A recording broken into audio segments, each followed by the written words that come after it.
Number one, Pulp Fiction. Absolutely love it. It's Quentin Tarantino at his best. Uma Thurman, Samuel L. Jackson, John Travolta, Bruce Willis. Wow. I'm sure unless you've been living under a rock, you've seen this film, but to me, it's the most rewatchable film. I adore it. I love the characters, the interaction, and the writing. To me, it's all about dialogue, and I love Quentin Tarantino's style. So it's the only film I've watched 3 times in one day, and it's the film that I've watched the most ever. So it gets my number one pick. The next lot of films are in no particular order. For a number 2 film of a trilogy, The Empire Strikes Back. I love and adore The Empire Strikes Back. So big Star Wars fan. George Lucas could do no wrong in those first 3 movies. Return of the Jedi, 80%. But Star Wars, A New Hope, and Empire Strikes Back, damn near perfect films. They inspired generations of fans, writers, directors. It's incredible. But that story, it's all about the father and son interaction, brother and sister interaction, coming to age, coming into power, and where it's set, how it's filmed, and the timing of it, the technology, and how amazing it was for when it came out. It's incredible. Another second film in a trilogy, The Dark Knight. Incredible. Christopher Nolan's finest work, one of the greatest films of all time.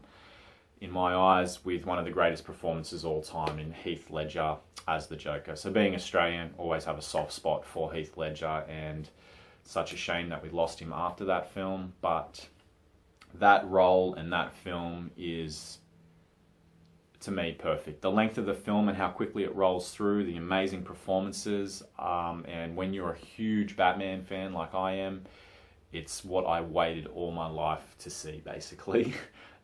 An Australian playing the Joker amazingly, really dark, gritty, set in realism. Love the Tim Burton films. We will never talk about Joel Schumacher's piece of shit films, Batman Forever and Batman and Robin. They're dead to me.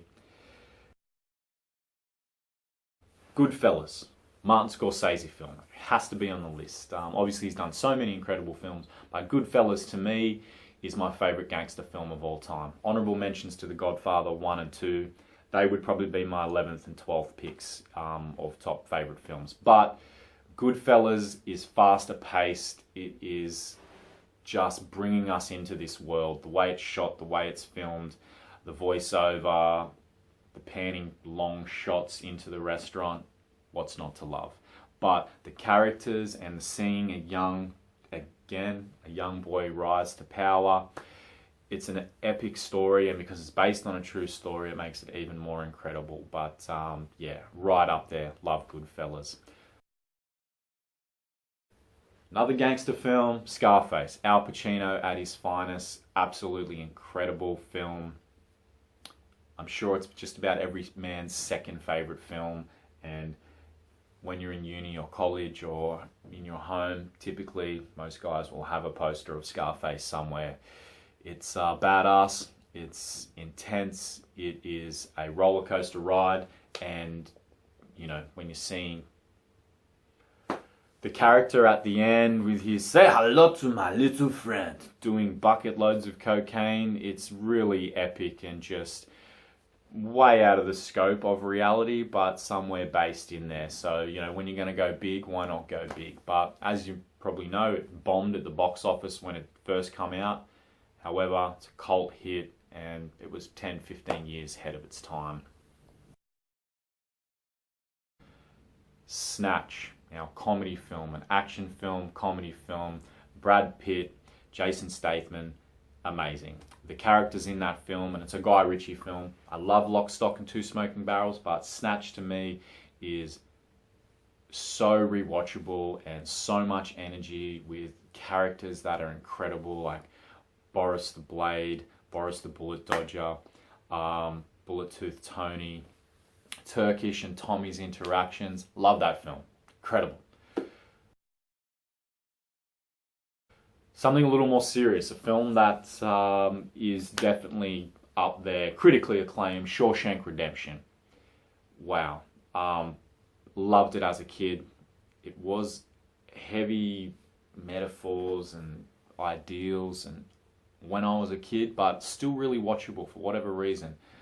I always would watch it every couple of months. It meant so much to me, and I love the idea of a character that was falsely in prison and he couldn't be kept in. He just bided his time, and you know, being a fan of geology, just knew it's pressure and time. Scratch at the wall, 20 years later, you can escape to freedom.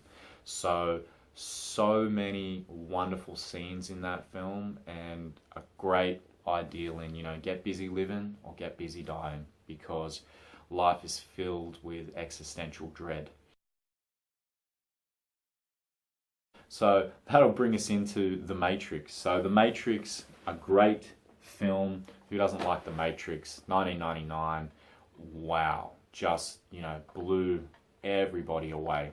I couldn't believe how, might have been 98 actually, I'm sorry.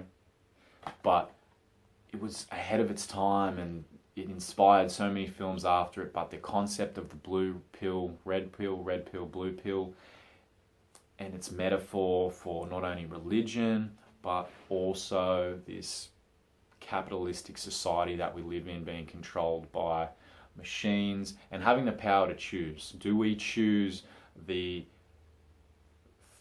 false thin veneer of reality that is given to us by the media and the military-industrial complex and the elite who control 99% of the world's wealth? Or do we take the other pill and choose to reject society that, hey, I'm not just working for one company for 40 years just so I can die, just to make someone else rich? Like, you can reject, you know, in a passive, positive way, you can reject the institutionalized ideals that are given to us from schooling all the way throughout our lives, where life is just basically a means to an end, and we're just a cog in a big wheel churning through and providing. Basically, we can see through the distorted lies of the media, and we can see religion as a direct control of people, whether it's good or bad. Controlling your life is up to the individual, of course, but great metaphor for life, religion, and choice. Fight Club. Brad Pitt, Edward Norton. Wow. Exciting film, action-packed, anti-capitalist message as well. So, which is ironic, because then the film, as a product of capitalism and then selling soaps, it sort of goes against its theme. But hey, it's a movie, it's got to make money. And the fact we don't get to know Edward Norton's character all the way throughout the movie, we only know Tyler Durden, Brad Pitt's character, who's the same person, makes it so interesting to rewatch after the first time. And the fact that the ideas that it spreads, and it's just great. The acting in it is flawless. The fight scenes, it's got so much to give, and it just keeps giving the more you rewatch it. So I do love that film, and it is highly rewatchable. So it's definitely in my list. Bring me to Terminator 2. So another sequel, James Cameron film, Terminator 2. Ever since I was young, I've been rewatching this movie every 6 months to a year, because it is the best. It is absolutely incredible. It's the role that Arnold Schwarzenegger was born to play. So the first one is great, but number two, with the CGI, the T-1000, the young John Connor riding the bike, listening to Guns N' Roses, everything about it appealed to me. The excitement, the San Vini gun at the end mowing down everyone. Wow, what a movie. So they're my top 10. I'd love to hear about your top 10. Next video I'll do will be my top 10 albums of all time, so you can get an idea of the albums that I love that inspired me to write and play music, and the songs that I love to learn. So thanks so much, YouTubers. Thanks to everyone who subscribed, and can't wait to hear from you soon. Cheers, guys.